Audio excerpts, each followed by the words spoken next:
और रितु जी के लिए है ये जो अभी बैठे लिखी। हाँ क्या बात है भाई, कि तुम्हारी खुशी में खुश, तुम्हारे दर्द में उदास हूँ। तुम्हारी खुशी में खुश, तुम्हारे दर्द में उदास हूँ। परिवार से दूर रहकर भी रहती घर के पास हूँ। जिम्मेदारियां निभाती रही और आगे भी निभाऊंगी। और तुम सब कहते हो कि उम्र अब 50 हूँ। मैं तो बढ़िया ही करती हूँ, लेकिन अब मैंने ये देखा है कि महिलाएं कितना भी बढ़िया कर ले, पुरुष मानते ही नहीं। अभी मैंने उदाहरण देखा, रितु जी पार्षद है पर वो कह रहे मैं नहीं पार्षदपति मानता। सारी दुनिया उनका गुणगान कर रही है, वो खुद को पार्षदपति नहीं मानते। बताओ, ये तो नहीं मेरा पार्षदपति तो उन्होंने बनाया ना। पार्षदपति उन्होंने बनाया। खैर हंसने की बात है, मैं तो आंख खोलूं सामने सरदार, कोरोना काल में भी इतनी हंसी आई। और हंसी क्या, अपनी मौत वाली बात पे भी हंसी वाली बात ही है। कोरोना काल जब पहला लॉकडाउन लगा तो वो पेन ड्राइव बच्चे देते थे और बच्चों के पापा यानी मेरे पति देव सरदार जी फिल्म देखते थे। एक दिन फिल्म लगा ली पानसीन तोमर, अगले दिन इरफान खान चले गए। बच्चों ने अगले दिन फिर से पेन ड्राइव दिया, उसमें फिल्म लगा ली प्रेम रोग, अगले दिन ऋषि कपूर निकल गए। पति बोले बेटा जरा मम्मी की शादी वाली भी देते पेन ड्राइव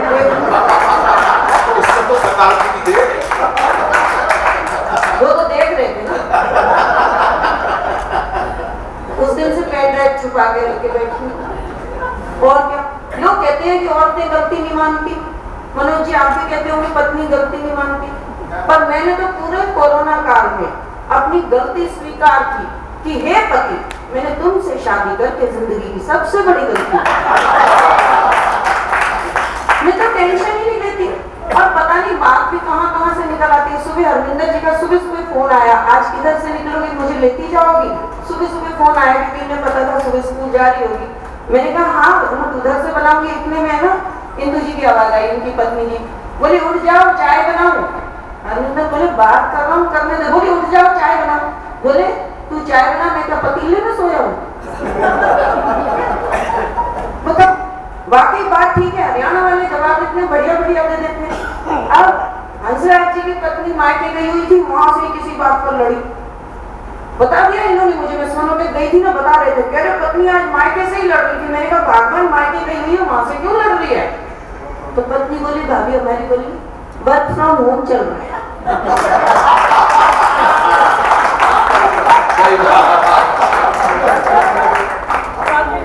कोई भी टेंशन हो तो क्या करना है, टेंशन लेके। अच्छा टेंशन भी अजीब तरह की है। वो मेरे भैया एक बार ये ना एक किसी का दवाई का पर्चा लेके गए, तो दवाई जो ऊपर लिखी हुई थी वो 50 दुकानों में घुमाए, नहीं मिली। डॉक्टर के पास पहुंच गए अगले दिन, बोले डॉक्टर साहब ये ऊपर दवाई के पर्चे पे कौन सी दवाई लिखी थी, मिली नहीं रही। डॉक्टर महान बोले वो तो पेन नहीं चल रहा था, मैंने ऐसे करके पेन चलाया था।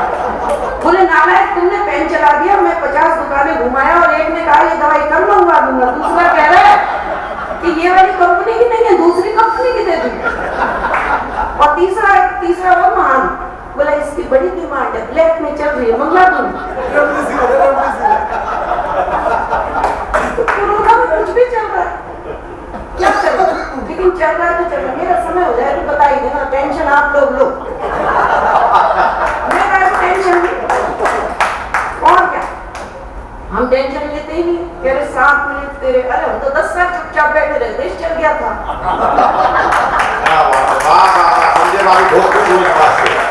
ये मोनिका भागा मुझे मेरे 7 मिनट में मैं क्या पढ़ूंगी। मैंने कहा तेरे को टेंशन है क्या पढ़ेगी, तुम तो चुपचाप नहीं, बिल्कुल टेंशन नहीं ली, काहे को नहीं टेंशन बोले। पर मैं तो घर पे भी टेंशन ली नहीं, टेंशन बोले जो अभी आगे लाया।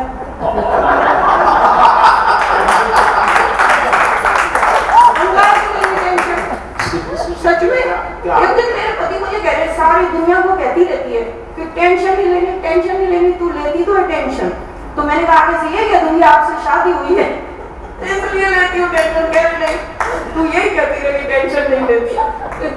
तो ये सब हंसने हंसाने की बात है और हंसते रहिए, पता नहीं। अच्छा देखिए एक बात जरूर कहूंगी इस टेंशन में भी, कोरोना की पहली लहर आई गई, दूसरी लहर आई गई, लेकिन कवियों के लिए ये लहर बरकरार है। वेंटिलेटर पे बैठे थे सारे श्री साहित्य सरगम है, जिसने वेंटिलेटर में ऑक्सीजन लगा दिया। आज कि ऋतु जी का बर्थडे मनाया जाएगा, थोड़ा सा लिफाफा मिलेगा, थोड़ी ऑक्सीजन है, चल।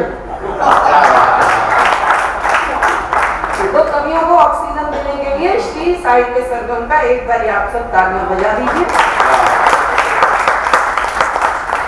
बाकी मस्ती में रहिएगा। मेरी तो 4 पंक्तियां हैं और बिल्कुल वही 4 पंक्तियां मेरा जीवन है। जब तक जितनी भी लहरें आए उतना हंसते खेलते हुए अपना जीवन जीना है हमको। और मैं चाहती हूँ कि लहरें कितनी भी आए लेकिन सब स्वस्थ बने रहे, सब हंसते मुस्कुराते मिलते रहे। कि किसी को चाह लो तो चाहत हो जाती, किसी को चाह लो तो चाहत हो जाती है, अपना बना लो तो आदत हो जाती है। मैंने जान लिया दिल में रहता है खुदा, लोगों को हंसा लो इबादत हो। क्या बात है।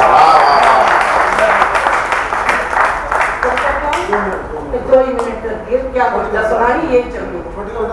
अच्छा कोई छोटी सी कैकई की बात कर रहे थे। सच में मैं जब कैकई बनती हूँ और अन्ना जी ने जब देश में अनशन किया था, पूरे देश में उनका नाम हुआ, किसी ने उनकी बुराई नहीं की, अकेले मेरे को छोड़, क्योंकि मेरा नुकसान किया। जिसका नुकसान हो जाता है वो कभी तारीफ नहीं करता। वो 4 पंक्तियां सुन लो कि मैं भी कैकई की तरह को भवन में जाती थी, भूखे रहकर अपने पति से अपनी बात मनवाती थी।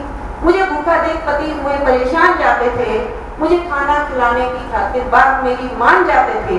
फिर अन्ना जी ने किया अनशन, देश में हुआ सम्मान, देश में हुआ सम्मान, पर मेरा हो गया नुकसान। अब मेरे पति ने मुझे कह दिया तेरी बात कभी नहीं मानी जाएगी, अगला 74 बरस का बुढ़ा 13 दिन जी गया, तू जवान नट्टी गट्टी होगी, कई दिन जी जाएगी।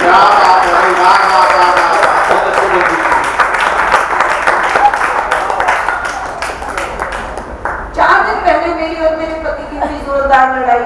पति ने भगवान को गुहार लगाई, बोले हे भगवान तंग आ गया हूँ ऐसी पत्नी से, तू मुझे उठा ले। मैं बोली हे भगवान मैं भी तंग आ गई ऐसे पति से, तू मुझे बुला ले। पति बोले भगवान जी मेरी एप्लीकेशन छोड़ दे, इसी की लगा।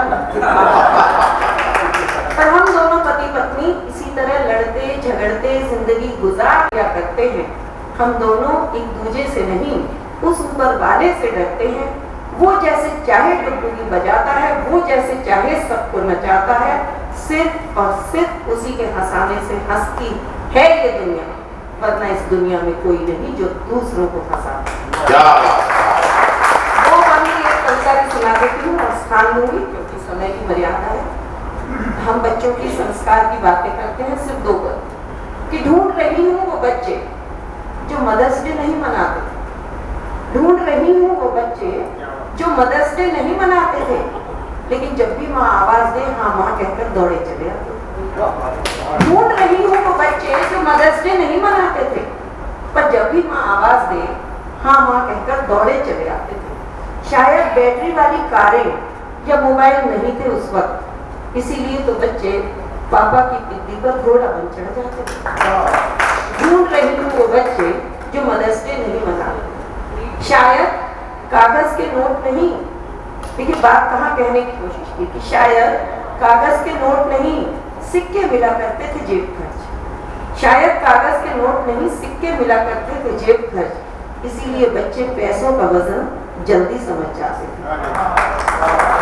शायद इंग्लिश मीडियम स्कूल भी नहीं थे उस वक्त, शायद इंग्लिश मीडियम स्कूल भी नहीं थे उस वक्त, इसीलिए बच्चे माँ बाबा को क्या पड़ोसी तक के पांव छुआते थे।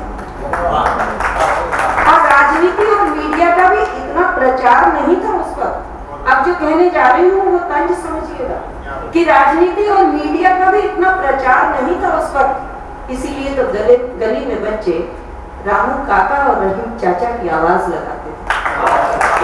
ढूंढ रही हूँ वो बच्चे जो मदर्स डे नहीं मनाते थे। शायद पढ़े लिखे नहीं थे पर अनपढ़ नहीं थे वो माँ बाप।